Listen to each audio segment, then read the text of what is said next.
Did you know that citizens of 93 countries can live in Argentina visa-free for up to 90 days? But what if those juicy ojo de bife steaks and delicious Malbec wines make you not want to give up that expat life in Buenos Aires? Well, if you want to stay longer, you have 4 options. You can 1. Extend your visa for another 90 days, and that's going to require a trip to the immigration office and dealing with Spanish-speaking government bureaucrats. 2. You can apply for a complicated residency visa with required financial and legal documents such as a pensionado or a digital nomad visa, and they're generally going to be good for about 1 to 3 years. 3rd option, you can overstay and just pay the fine at the airport, which a surprising amount of expats actually do, but I am absolutely not recommending that as an option. Or number 4, you can do a visa run, and that's actually very legal, simple, and you can make a fun trip out of it. In today's video, I'm going to show you all the steps you need to know, plus the cost and complete how-to instructions for the visa run option. Specifically, taking a visa run to the charming town of Colonia del Sacramento in Uruguay. We'll cover everything you need to know for a smooth and hassle-free visa run, so stick around. For those that don't know me, I'm Marco Sison, and I'm thrilled to bring our community of 500,000 expats who visit Nomadic Fire's website another fact-filled video guide on our YouTube channel, where we bring you the best tips, tricks, and recommendations on how to live your best life abroad. NomadicFire.com brings you the best updated intelligence on expat life in different cities, countries overseas. With us, you get the unique perspective of having one source to compare, contrast, and capture life in retirement hotspots like Mexico, the Philippines, and Colombia. By far, the fastest and most cost-effective way to do the visa run is to take a quick trip to Uruguay, specifically to the historic UNESCO Cultural Heritage Site of Colonia del Sacramento, just a 1-hour ferry ride away from Buenos Aires.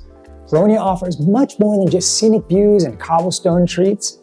Uruguayan ATMs have the option of dispensing US dollar bills. Now, for those of you already renting an apartment in Buenos Aires, you'll know exactly what I mean. Most landlords here prefer you pay your rent in cash USD bills. If you need more information on renting an apartment in Buenos Aires or how to get USD bills once you're here, make sure to check out our other videos on those topics. Argentina allows citizens of 93 countries the privilege of entering the country visa exempt for up to 90 days. I'll add a link for a full list of countries that get this visa exemption in the description box below. But spoiler alert, US citizens are on the list. On entering Argentina, your passport isn't stamped. All the information is stored digitally. A tourist visa lasts for 90 days, after which you'll need to renew it. You'll need to leave the country before the 90 days ends, as your travel days both in and out of the country are counted. And here's an insider tip.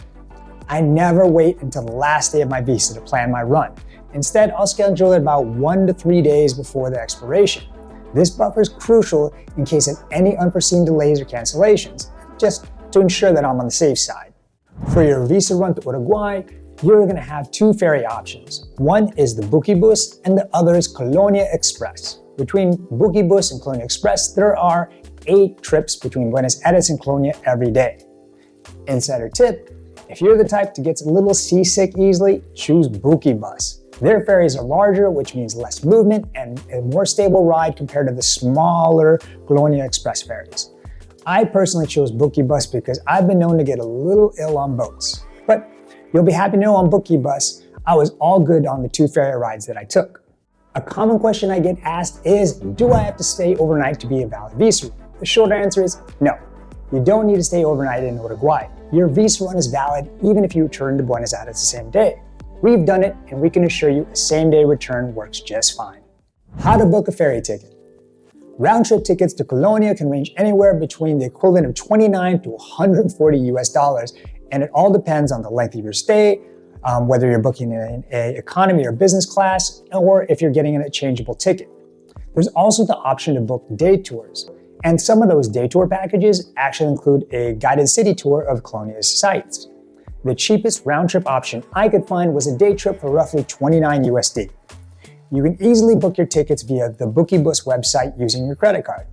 Insider tip, you don't actually have to print your ticket. It's sufficient just to walk into the check-in counter with a ticket on your phone, and they're going to hand you a printed boarding pass after you check in. We've done it, you're not going to have an issue. Where is the ferry terminal and how long is the ride? The Buenos Aires ferry terminal is located in Puerto Madero, near the city center. It's about a 7-minute walk from the metro station Catalinas. We'll link the location in the description box below. The ferry terminal offers day trips to Colonia across the Rio de Plata, and the ferry ride itself takes about 1 hour. But here's an insider tip. The earlier in the morning you go, the better. These kind of small delays tend to accumulate throughout the day, so the later you go in the day, the more of a delay you might experience. Once we had to wait an entire hour sitting on the ferry before it even departed for Uruguay. The terminal itself is a large modern facility and has kind of all these various amenities that you'd expect for travelers. It has a big dining hall, a cafeteria, and several food options. The toilets are clean, there's an ATM, there's a souvenir shop, and there's this kind of big open air waiting room. To me, it actually feels more like walking into an airport than the kind of dingy ferry terminals I'm used to when I'm traveling around the Philippines and Thailand. The small print on the ticket states that you should arrive 2 hours before your departure. When you arrive at the terminal, the first step is to get in the check-in line where they're going to verify your ticket and your passport. Again, there's no need to print your ticket up front, just show it on your phone and you're going to be perfectly fine. After they check you in, they're going to hand you the boarding pass. Next, you'll head to the Argentinian immigration line so the authorities can actually register you as exiting Argentina. Remember, the country does not stamp your passport, so don't panic if you don't find an exit stamp. Everything's recorded digitally. Now here's an interesting thing. Immediately after, you're going to go through another immigration line in the same room where you're going to be processed for entry into Uruguay. This one was a bit of a surprise for us because normally immigration is done when you arrive at the new country rather than exiting the old one. However, this was actually a very efficient process and saved us a bit of time, as it allowed us to leave the ferry right as soon as we arrived in Uruguay. We didn't have to go through another immigration line upon arrival.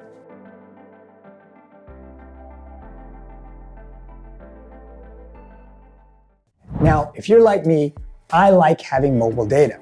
I like to be able to look up directions and read reviews for places I want to eat or sites I want to see.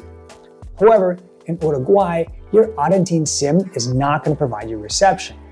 We recommend purchasing an Eralo eSIM for Uruguay. You can buy it online and installing it takes no more than a minute, and then you're just good to go. The cheapest plan is 1 gigabyte for $9 US, but if you use our referral link in the description box below, you'll get a 50% discount on your order. Insider tip: if you think you can just get by in Uruguay without needing mobile data, at least download Google Maps for offline use so you know where you're going to head. You can find the settings to download offline maps up there.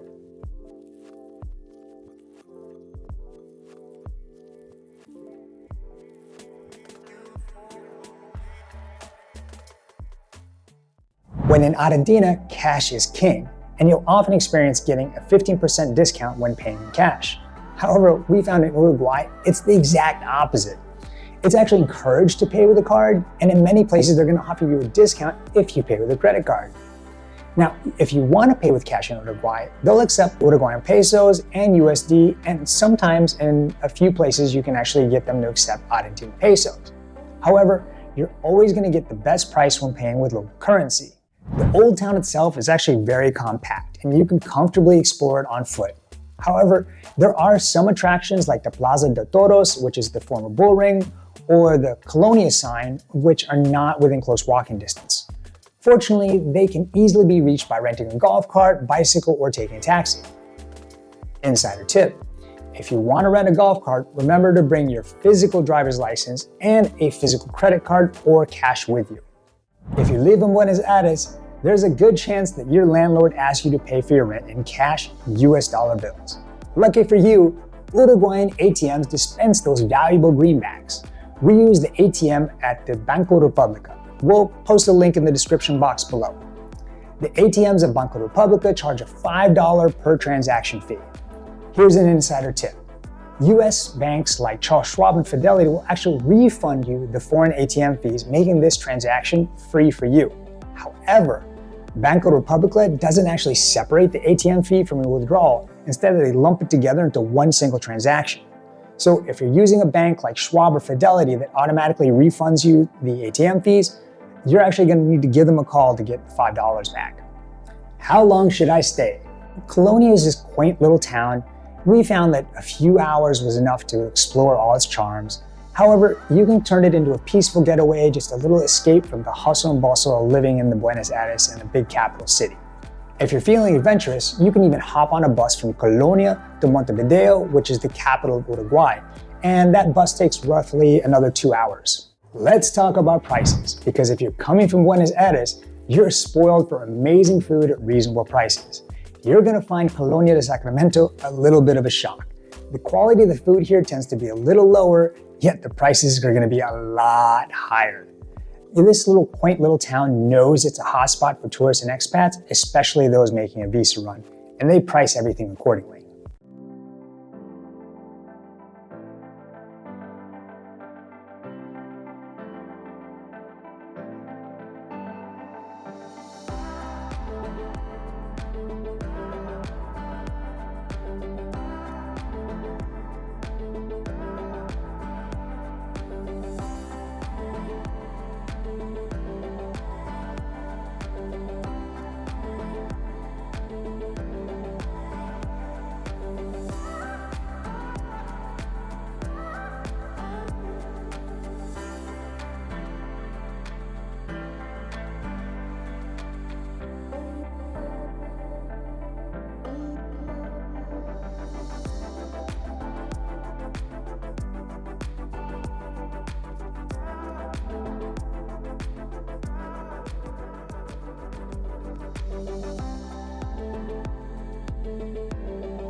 That's a wrap for today. If you found this video helpful, make sure to check out our other videos where we discuss the cheapest ways to get pesos or USDs in Argentina, plus apartment prices and how to avoid crucial mistakes when renting apartments, and explore some of the city's most popular neighborhoods.